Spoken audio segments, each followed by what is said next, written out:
1831 میں ان کی شہادت ہوئی ہے، 1831۔ تو 1831 سے پہلے کا زمانہ، یعنی 1810-20 کا زمانہ لگا لو، جب وہ دلی میں ہوتے تھے۔ اس کے بعد بازار حسن میں اللہ نے مجھے توفیق دی جانے کی، اور میں ان طوائفوں کے گھروں میں گیا، ان سے ملا، ان کے پاس بیٹھا، ان کی ہمدردی، دلداری کہ اللہ نے مجھے توفیق دی، ان پر خرچ کرنے کی توفیق دی، انہیں گناہ سے بچانے کے لیے۔ تو اب 8-9 سال ہونے کو ہیں، تو لمبے کے بازار حسن میں ہر ہفتے تعلیم ہوتی ہے، اور اس میں طوائفیں آ کے تعلیم میں بیٹھ، کسی کو کلمہ نہیں آتا تھا، ان کے کلمے یاد کروائے، وضو نہیں پتہ تھا وضو کروائے، نماز کا نہیں پتہ تھا نماز سکھائی، اور کتنی لڑکیوں کی شادیاں ہو گئیں، کتنیوں نے کہا ہمارا خرچہ لگا دو تو ہم یہ پیشہ چھوڑ دیں گے، میں نے ان کا خرچہ لگا دیا، وہ گھر بیٹھ کے کھا رہی ہیں اور برائی نہیں کر رہی ہیں۔ تو مجھے اس میں کوئی آر نہیں محسوس ہوئی کہ میں اسے بھی اپنی آخرت کا سامان سمجھتا ہوں، اور میں نے ان کی نائکوں سے کہا ہوا ہے کہ جو اپنی بیٹی کی شادی کرے گی میں سارا خرچہ دوں گا، اور جتنا مظلوم یہ طبقہ میں نے جا کے دیکھا ہے، بہت مظلوم طبقہ ہے، بہت مظلوم طبقہ۔ مرد کی ہوس پوری ہوتی ہے اور لڑکی کے ماتھے پہ طوائف کا داغ لگ جاتا ہے، اور وہ اسی طرح سیٹھ صاحب بھی ہوتا ہے، چودھری صاحب بھی ہوتا ہے، میاں صاحب بھی ہوتا ہے، سردار صاحب بھی ہوتا ہے، مہر صاحب بھی ہوتا ہے، وہ اسی طرح ہوتا ہے، اس کا کالر سفید رہتا ہے، لڑکی کے ماتھے پہ طوائف کا داغ لگ جاتا ہے، پھر 7 سمندر کا پانی بھی اسے دھو نہیں سکتا، اور یہ داغ لگانے والے سارے عیاش لوگ، جن کی عیاشی پر تو پردہ پڑ گیا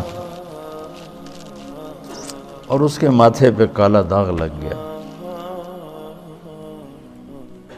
ایک ماں بڑی طوائف ہے، اس کی بیٹیاں جوان ہیں، تو میں نے کہا تو ان کا کوئی رشتہ تلاش کر، میں سارا خرچہ تمہیں دوں گا، شادی کرائیں۔ اور کہنے لگی مولانا صاحب طوائف کے کوٹھے پہ کون رشتہ مانگنے آتا ہے؟ مجھے لگا جیسے کسی نے میرا دل چیر کے رکھ دیا، طوائف کے کوٹھے پہ رشتہ مانگنے کون آتا؟ یہاں تو عزت سے کھیلنے آتے ہیں، رشتہ لینے کوئی نہیں آتا۔ تو مجھے اللہ کے فضل سے میں اسے اپنی آخرت کا سامان سمجھتا ہوں کہ کم از کم ایک پورا محلہ طوائفوں کا، اس میں نمازیں شروع ہو گئی ہیں، کئیوں کو میں نے عمرے کروائے، ان کو عمرے پہ بھیجا۔ آج ابھی آنے سے پہلے ان کا جو ایک مردوں میں ایک بڑا چودھری ہوتا ہے، ایک عورتوں میں ہوتی ہے، ان کا اپنا ایک پورا نظام ہے۔ میں نے اسے فون کر کے کہا تم تیاری کرو، میں تمہیں عمرے پہ بھیجتا ہوں۔ اس نے مجھے اتنی دعائیں دی، اتنی دعائیں دی۔ تو میں چاہتا ہوں تبلیغ تمہارے اندر اس طرح اترے۔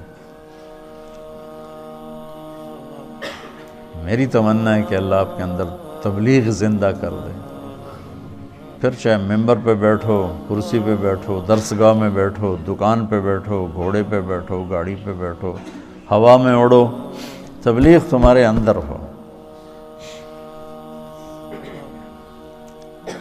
اللہ کا نبی تشریف فرماتے کہ طوائف کا گزر ہوا، یعنی میں پیچھے سے دلیل دے رہا ہوں، تو مدینے وہ کہنے لگے یہ کیسا نبی ہے جو اکیلے ہی روٹی کھاتا ہے، کسی کو بلاتا ہی نہیں؟ وہ تو آپ کو تکلیف دینا چاہتی تھی، تنگ کرنا چاہتی تھی۔ تو آپ فرماتے طوائف ہے، اس کو دھکے دے کے باہر نکالو۔ آپ نے فرمایا آ جاؤ، آ جا، بیٹھ جا، ساتھ بٹھا لیا۔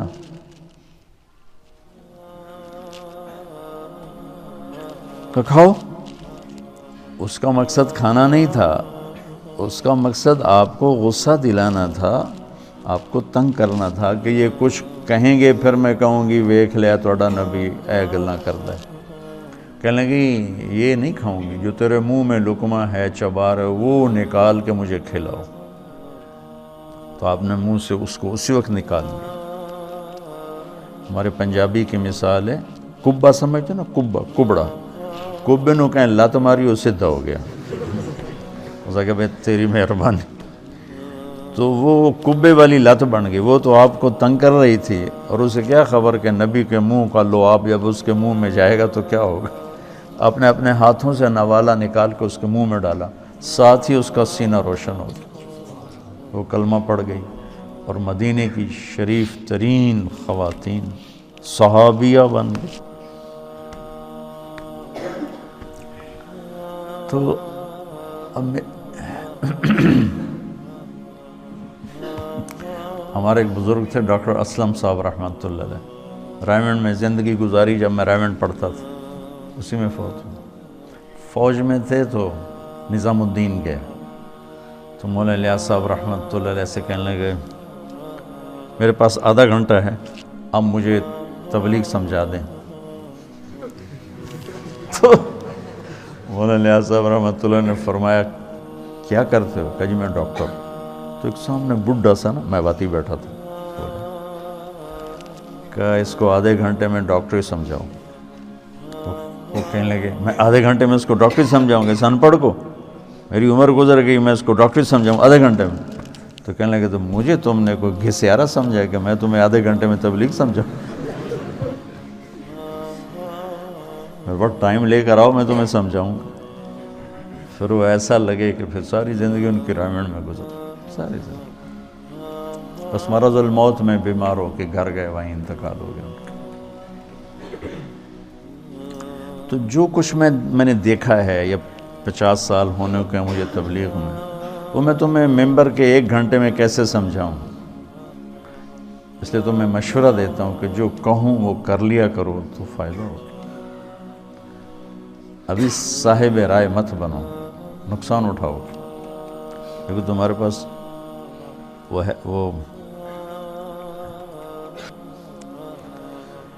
تو بچوں پوری دنیا میں جانے کی نیت کرو، ٹھیک ہے.